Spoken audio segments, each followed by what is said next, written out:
This is the Kingdom of Morocco, country in North Africa. 99% of the population are Arabs and Berbers, and Islam is the main religion. Most speak either Berber or Moroccan Arabic, many mastering the both. French remains as widely spoken language due to French colonization until 1956, when Morocco gained independence.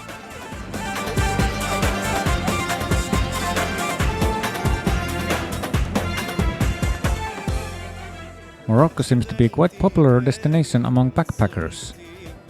It offers more challenge than the countries on Europe's coast. On the other hand, it's not as challenging as many other African countries, and because of its history and geographical location, it also have a lot in common with the culture of Southern Europe. Essaouira is a nice little city, but it probably never end up into a list of any Finnish travel agencies.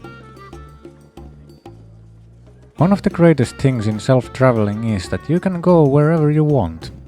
The fact that Essaouira is not full of European middle-class families with crying kids may make it even more tempting to backpacker hippies and culturaholics like me. Fun!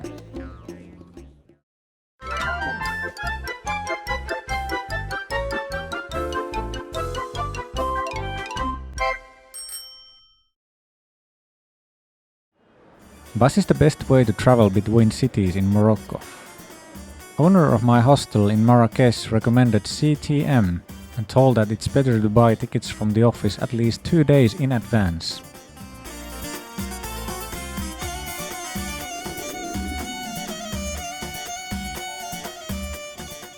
Agadir is one of those better known cities of Morocco.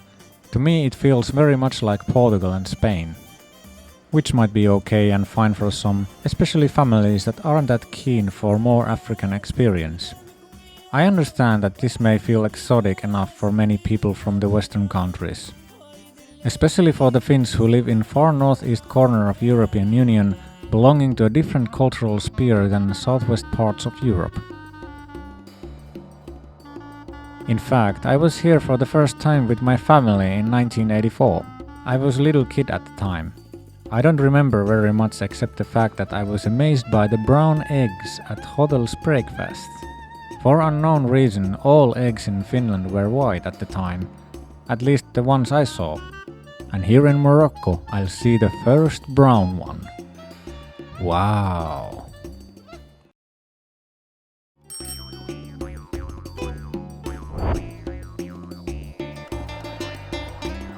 I continue my way to north along the west coast, finally arriving to Essaouira. It's quite small, with only 70,000 citizens. Even so, it's quite charming and it's full of life. It's not very crowded time of year as it's the end of December. Probably helped me to find affordable accommodation. Just like in Agadir, from here you can easily get a nice and cozy huddle room with the price of a hostel. Marrakesh is completely different species. Their prices are easily double or triple.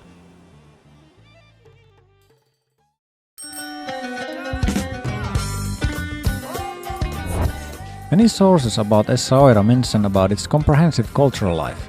I haven't seen so many small art galleries anywhere else in Morocco.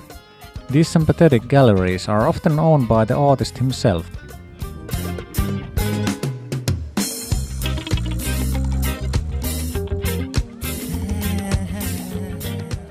And for a Western traveler, prices are very reasonable. Even students of low income can buy art from here.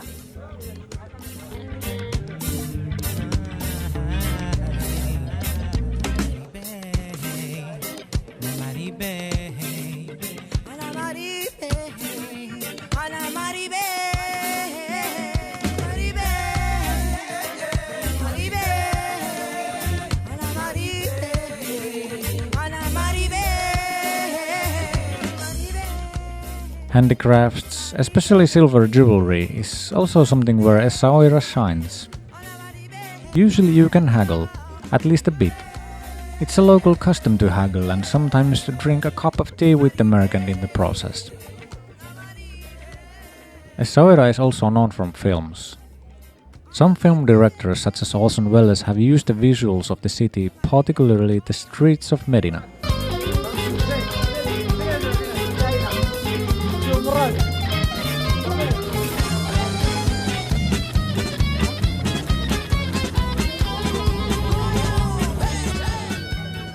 Talking about movies, DVDs always catch my eyes in the souks. The Western movies tend to be pirated, but I'm not interested in them anyway. I don't know what this is and if I like it, but that's something I'm going to find out. If it's something horrible, at least I can torture my friends with it. A good point. But I can always share all the horrible trash with you. Just wait and see when I'll review this. The weather today, but I can't complain. This is life.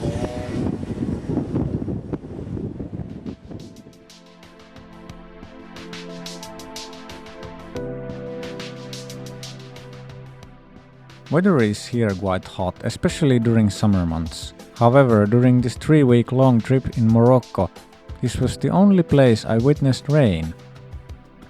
It started with strong wind, cloudy sky, and eventually leading to heavy rain that lasted about an hour.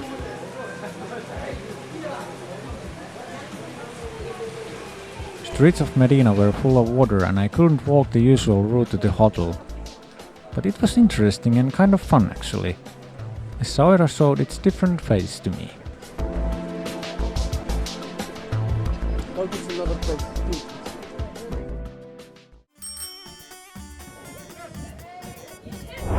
One of major topics is safety in Morocco, especially when it comes to crimes and female tourists walking alone. First of all, traffic is the biggest threat here, period. As far as I know, thefts are rare here. Of course you should take care of your wallet just like anywhere else, but it's probably worse in Paris, London or New York. A tourist can also be the one who breaks the law. Smoking hash is illegal but commonplace in Morocco. Penalty for smoking or buying hashish may be even as much as 10 years of imprisonment. However, cannabis is economically important to Morocco. The government cannot wipe the business out completely. Instead, the police have to make it look like they are doing something about it. Tourists are good for this purpose. So all you who wish to try the famous Moroccan hash, strangers who sell it may actually work for the police. So it may be a good idea to think about it at least twice before buying it from a stranger. Most of the people try to sell you something else. They also might want to know about you. Some ask the questions in French, but use of English is increasing all the time. I don't speak French, so the only chance to talk with locals were the ones who spoke decent English. And there were some, especially I remember the Berber who promoted his camel safaris to the desert. Even though he had something to sell, he wanted to hear what it's like in Finland and what's the story of my hat.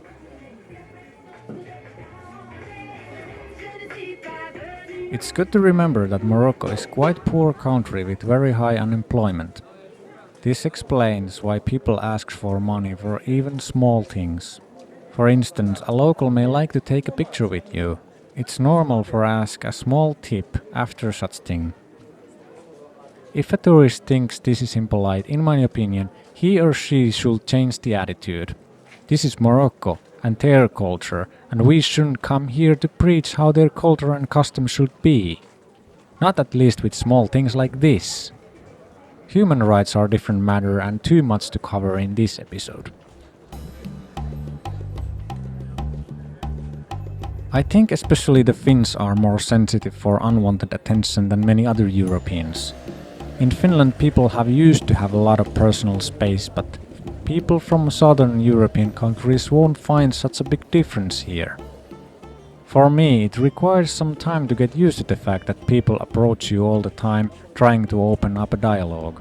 Here in Essaouira I feel accustomed to it because I've been some time in Morocco already, but it does take some time to recalibrate myself to this, every time I travel to a country like this.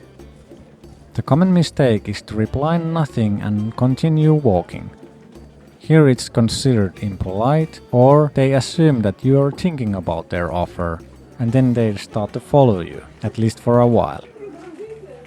It's better to look them into their eyes and say non, merci, and repeat it with smile as long as they believe it. Eventually they will. Is it safe for women to walk alone?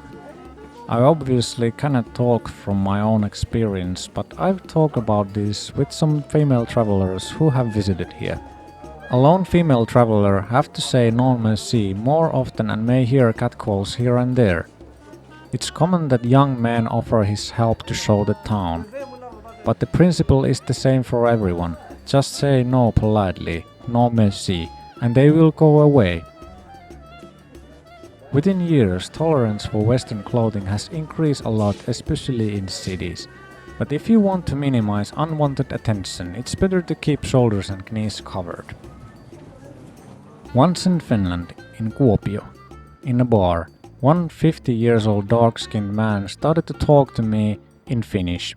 He spoke the local Slavonian dialect and told me that he moved to Finland almost 20 years ago when he married a Finnish woman. He is the biggest threat to females in Morocco. I guess this wouldn't happen if she had said non merci, but she didn't.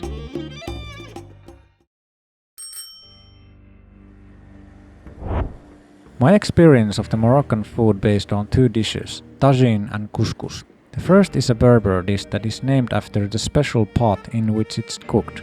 The latter is among the healthiest grain-based products that is widely served, just like rice, pasta and potatoes in other countries.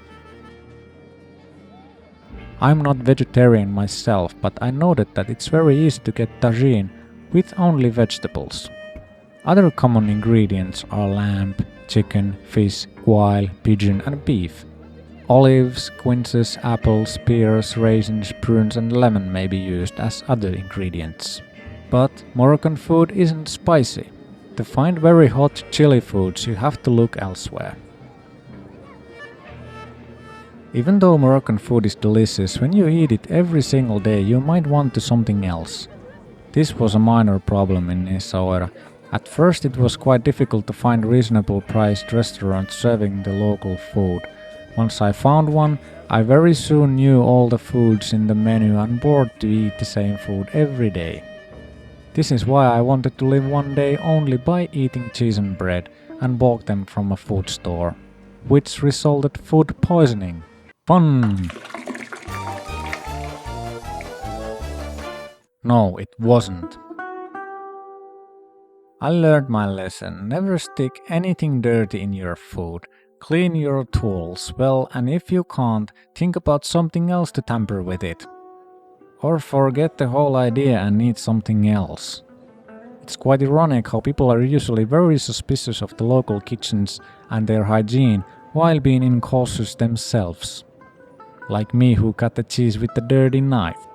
I tried to clean it with the warm tap water, but it wasn't hot enough to disinfect the knife. The hotel manager was very friendly and helpful by sending his staff to buy water for me. What really amazed me was that in the end, he didn't even charge for that. Big thanks and greetings to you, Julian.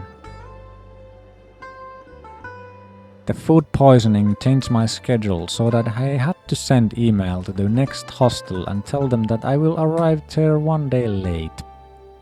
They responded soon and said it's okay. Even though Morocco is not that tech-savvy as the most European countries, booking from internet and communicating via email works. Even with small hostels like the one in the mountains, in the Berber village of Imlil. That's the last place of my journey here in Morocco. I'll tell you about it in another video. Until then, be seeing you.